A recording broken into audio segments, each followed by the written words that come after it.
Good morning, everybody. It's Chad here. I'm on day 13 of my juice feast. I'm shooting for 6 months. Today is day 7 actually of me being on good old lemon. Love my lemons. Have been using a little bit of the Master Cleanse recipe as well. But overall, doing pretty good. I had to sleep in a little bit today, so I was feeling a little bit groggy. But all in all, my energy has been up pretty high. I've been going about my day with a lot more focus than I anticipated. Because honestly, I mean, I'm really, calorically speaking, I'm not really consuming that much, but really am staying grounded. In terms of detox symptoms, haven't really had a whole lot of head congestion come out, which is what I've been looking forward to. So I'm waiting for that to arrive big time. But the things that I have noticed is I can smell everyone's breath, so my ability to smell is cleared up a little bit, but most of all, I'm smelling my own breath. It's absolutely atrocious. My tongue is just, I don't know, you can't really tell now, but because I scraped it, but my tongue is just pretty much turned brown. And it's very unique because throughout the course of my day, I'm having just various tastes coming across my mouth. I mean, everything from metallic taste, which could be attributed to the fact that I have amalgams in my mouth. But also, there was one day that all I could taste was pad thai. Just pad thai, and there was something else. There was some other random dish that I haven't had in years, and it just came across my mouth, and that was all I could taste. But so there's that, and then I mean, bowel movements are just they don't smell good. So I'm truly believing what Arnold Ehret said in Mucusless Diet, that man can be carrying around fecal matter in him that he's had for 10, 20, 30, even 40 years, because it's just wow is all I can say. But anyways, one note with the Master Cleanse, because I did get asked this, is if I'm doing the saltwater flush, and no, I'm not. In the past I had tried that, and I had tried it both with sea salt as well as pink Himalayan salt, and my take on salt is I just don't really think, in its inorganic form, I don't believe that it belongs in the human body. I do get that when you do the saltwater flush properly, it gets out of you, most of it gets out of you pretty quick, but I figured just using some logic here. My kidneys are already in a semi-compromised state, so why would I put something in my body that would potentially compromise that more? Now, I am using some various herbs. Some do help with bowel movement, but they're not laxative herbs. There's a difference. There are certain herbs that actually increase the parasystolic action within your intestines versus a laxative, which is actually interpreted as a poison, which is what causes things to fly out of you. But I'll go into herbs another day. What I wanted to talk about today a little bit, just because it's quote-unquote cold and flu season coming up, is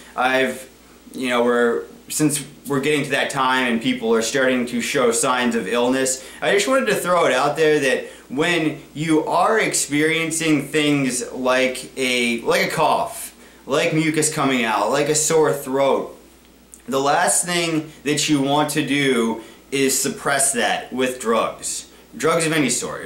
Even if they're over-the-counter, NyQuil, Dimetap, whatever. That is a means of your body trying to get things out of it. The purpose of mucus is essentially, mucus is like a bouncer for your body. It's weeding out all the riffraff, that stuff that you don't want in there. Now see, the reason that drugs that suppress symptoms, which almost the only thing that I can think of that doesn't suppress off the top of my head is Mucinex, because Mucinex is an expectorant. So that does help you to get things out. But when you're taking drugs that do suppress symptoms, as I just said is pretty much all of them, what happens is when you're feeling this quote-unquote cold, that is your body in the process of detoxing. Now, when you put these drugs into your system, your body it's a really good multitasker, but it sees these toxins, these invaders coming down the pipeline. So what it does is it suppresses the detox symptoms, you know, your quote-unquote cold, so it can deal with the poison that is now in your system. Now, the question I guess could be thrown at me now is, well, then how come after I take it, the drugs for a certain amount of time, my symptoms go away and I don't have a cold anymore? Well, it's just because you've kept suppressing and suppressing and suppressing and putting such a toxic load on your body that it's now forced to basically forget about the clean out process and deal with what you just put down the pipeline. And the same thing could be said for taking food in when you are really sick, when you genuinely don't have hunger. And most people, unfortunately, in our society today don't really even experience true hunger because they're constantly eating. But you know, the old idea of chicken noodle soup being great for you, that in itself is a suppressant, because you're now forcing the body to process food which it really doesn't need, and so it suppresses your cold a little bit. And on top of that, you're in a sense further poisoning your system, because now you have food in there which the body doesn't need, and it's going to sit in there for, I mean, I guarantee you, most people, when you eat a meal, that it probably sits in you for at least 2 days. And there are people out there that I guarantee you eat a sandwich, that puppy ain't coming out of you for 5, 6, maybe even 7 days. Some people, in extreme cases, you can go even longer than that. But what happens is your carbohydrates, they ferment, just like, you know, if you were to ferment and make alcohol, the fats rancidify or go rancid, and the proteins putrefy. So, I mean, this is, I don't know, in this video I know is a lot about bowel movement, but it's very, very important to our being, because we need to get rid of the stuff that is not needed, you know, the waste within our body. But believe it or not, your bowel movement should pretty much never smell. Only time since I've become a fruitarian, or with the exception of the fact that I'm now detoxing macaroni and cheese, it's probably been sitting in my intestines for 15 years, is that the only time I ever have smell is truthfully when I eat a lot of garlic, which I don't really do much anymore, especially don't do now that I'm banging back this stuff. Now, so bottom line is, if you do start to feel cold symptoms come on, stick to water. Drink water. If you really, really feel weakened, drink some juice.